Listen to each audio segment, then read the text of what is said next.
When I came to the Philippines from Angola in 2017, I carried with me not just my luggage, but my deep love for music. From the very first time I played my violin here, I felt the warmth and joy of the Filipino people.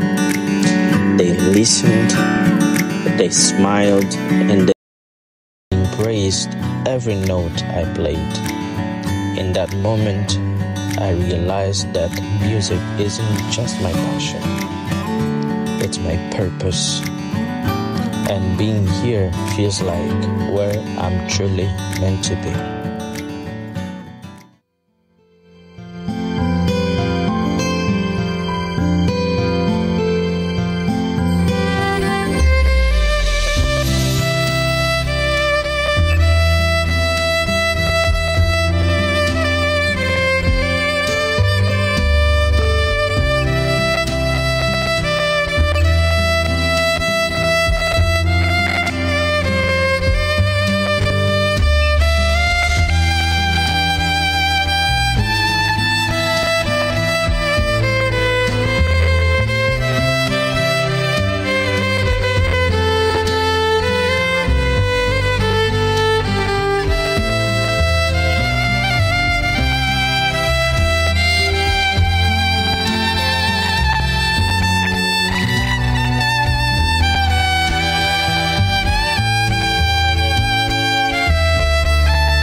Ano pa yun Philippine OPM song pa yun Eto mga ating kabarangay na foreigner. Kuri, good morning. Good morning. What is good morning in Angola? Bon dia. Bon dia. Bon dia. Bon dia. Parang Portuguese. Bon dia. It's like Portuguese, bon dia. actually. It's Portuguese. Yes, But it's bon or bom? Bon Oh yeah, dia. like Portuguese. Yes. Yeah. Bon dia. Bon dia. Yes. Magandang umaga. Magandang umaga po. Okay. Nagtatagalog na ito. Nagtatagalog tong si Kudi. Nakakatuwa. Oo. Nakakatuwa na yung tinugtog niya ay OPM song. Opo. So mahilig ka sa OPM. Ano yung mga OPM bukod dito sa tinugtog mo na lagi mong tinutugtog? Marami kasi there is kahit maputi, multo.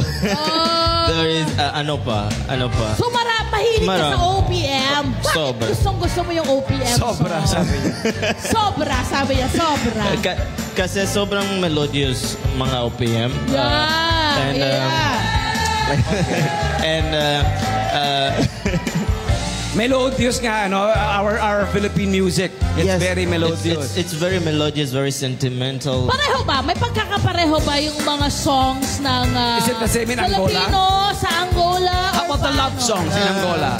Medyo iba. Iba! It's a little bit different. In what way? Why is it a bit different?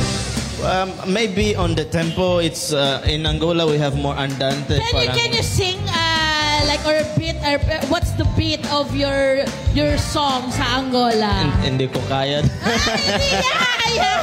Or any song you can play with your violin? From Angola. Yeah, I can try. Yeah. Pwede ba? Go for it. Okay, can you try? Sige, hawakan ko muna. Sige, pakinggan natin para alam naman. Sorry. Naku, mahal yan. Baka masira. Mawalan pa ng pagkakakitaan ko. Sorry, bro. Ayan. Just a bit. It's beautiful. Wow! What's it about? What's the song about? Wow! Parang ano?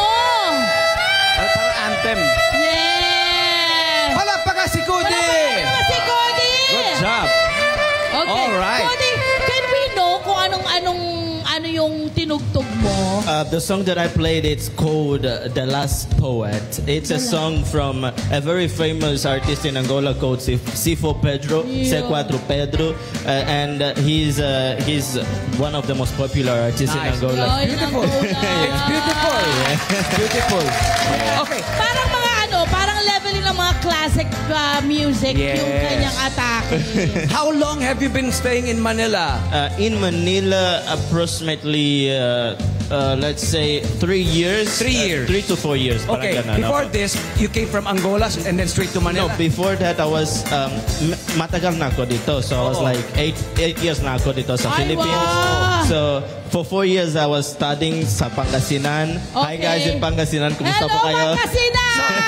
And then 3 years in Manila. Opo. So all in all, 8 years. Yes, 8 years Nice. po. Why did you choose the Philippines? Kasi I wanted to learn English. My parents wanted me to learn English, and Philippines presented as a very affordable place and a very welcoming place to go and study.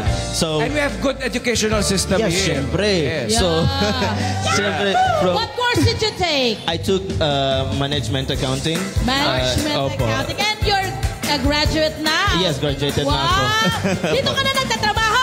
Opo. Ay, mahusay! Anong trabaho mo naman dito? Maraming salamat po. I'm an accounting coordinator dito sa it's a multinational company. Oh. It's called Orica, and I'm working there as an accounting coordinator. Shout out to your office mates. Shout out Orica. Ay! Everybody. Ano ang nagustuhan mo sa Pilipinas? Anong meron sa Pilipinas and you stayed for long? I think yung people energy, yung pagkain dito. Sobrang Pagkain? masarap. Especially adobo, sarap talaga.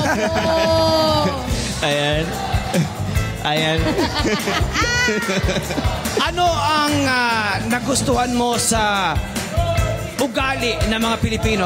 Traits, characteristic, personality. Very welcoming and jolly parang Very jolly. Totoo yan. Totoong jolly and What's this we're seeing now? basking. Paska. Those are some pictures from where I began basking in Manila. It was something very good for me as a musician because Matagal ka nang natuto ng pag-violin? Opo, around 13 years na ako. Wow. Opo. And then you started basking, ilang years ka na?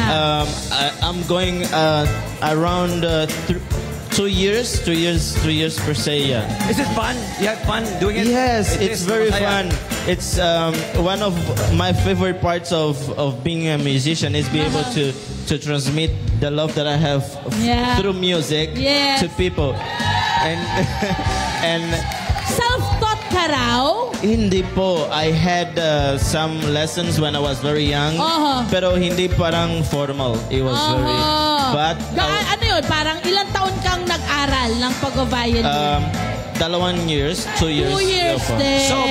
So meron formal training Yes, talaga? meron. I would think meron kasi di ba to play Tsaka ang violin? galing niya kanina. to play the violin. Parang ngayon, dahil sa tagal na niya nag-violin, nakikita mong may sarili na siyang style na ginagawa sa pag-violin Ang niya. nakakatawa rito, you play Filipino song. Yes! Diba? I'm sure when people hear you and watch you perform, they Filipino people, diba, Yes. when they see you and watch you, they get so happy because someone from another country is playing that you our get Filipino pag songs. nagpapatugtog ka ng OPM. Yes.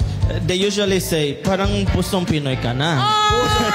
Hey, ang question, pusong Pinoy ka ba talaga? Opo. Ayun na nga, dahil pusong Pinoy na siya, nagbabalak ka rin daw. Binabalak ko pa lang naman to stay here or sa Angola? Hindi ko gets ano ulit. Ay, yung parang, di ba, parang nakapagtrabaho ka na rito. Opo. May balak ka na bang dito na manirahan, magstay? You plan to stay here permanently, forever? As long Philippines wants me here, nandito ako sa... Of course. You're always welcome. You have a home here. Thank you very You much. are family already. Maraming salamat po. Okay. Well, speaking of family, do you have your family here? Your family members from Angola, or you have your own family? Recently, I just recruited my brother, my second to the last brother. He is here with me dito sa Philippines. Nice. And he's also studying and learning Tagalog dito po sa Very good. Shout out. Wala. Shout out, please, man. Single! Single ka ba? Hindi na po. May girlfriend? Opo. Shout out sa girlfriend. Ayan, maraming salamat. Ayan. May struggles ka ba? Siyempre, this is a foreign land for you, pero Opo. tanggap ka na namin. Opo. Nandito ka na para sa amin, no? Pero, kumusta ang adjustment mo nung pagbagong dating ka sa Pilipinas? Ngayon, I can say that I'm, let's say, 90% adjusted to the Wow. Philippines. Yes. Pero, maraming salamat. In the beginning, it was a little bit difficult kasi I didn't know English, I didn't know Tagalog. Correct. Yeah, pero when the time passed, I learned the language, I began making friends. And Yeah. syempre, it was more easy to adapt myself to the Yes. Philippines. Alam mo, ang laki talaga ng naitutulong ng pag-adapt kapag inaral mo yung language ng country talaga. Opo. Para hindi ka rin mahirapan Opo. kapag-converse ka sa ibang tao. Tama. Hi! Sa mga mga Kanet 25. This is Love and New Verbo.